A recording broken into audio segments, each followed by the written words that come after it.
Nicotine levels in cigarettes could be reduced to non-addictive levels, according to new plan set out by the U.S. regulatory body.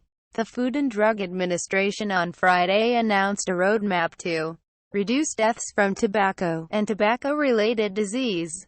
According to the body, more than 480,000 deaths in the U.S. are caused by tobacco every year, because nicotine lives at the core of both the problem and the solution to the question of addiction. Addressing the addictive levels of nicotine in combustible cigarettes must be part of the FDA's strategy for addressing the devastating addiction crisis that is threatening American families, said Scott Gottlieb, the FDA commissioner.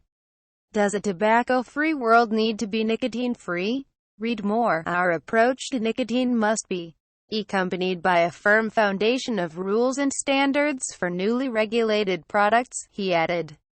To be successful, all of these steps must be done in concert and not in isolation. The plans also push back deadlines by which e-cigarette manufacturers have to provide information on current and future products to gain FDA approval, shifting it from 2018 to 2022.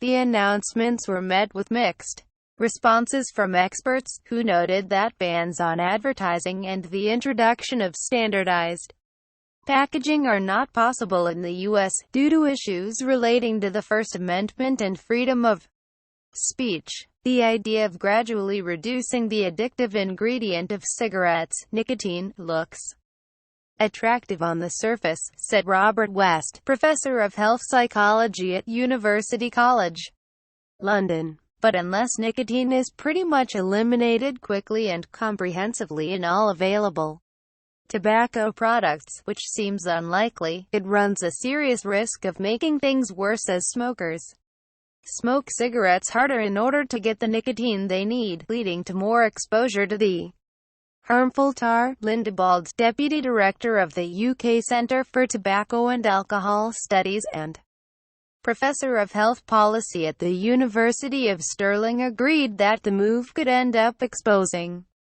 smokers to higher levels of toxins. The FDA want to shift people to alternative products like vaping, which is good, but there are a number of risks, she said, pointing out that reducing nicotine levels could also have other unintended consequences, including smokers smoking more cigarettes, or even an increase in black market activity.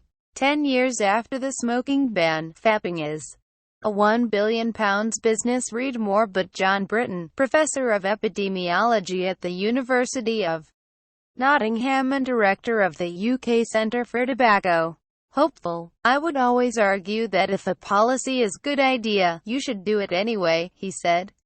So, I am glad they are trying it, but I don't personally think it will be effective.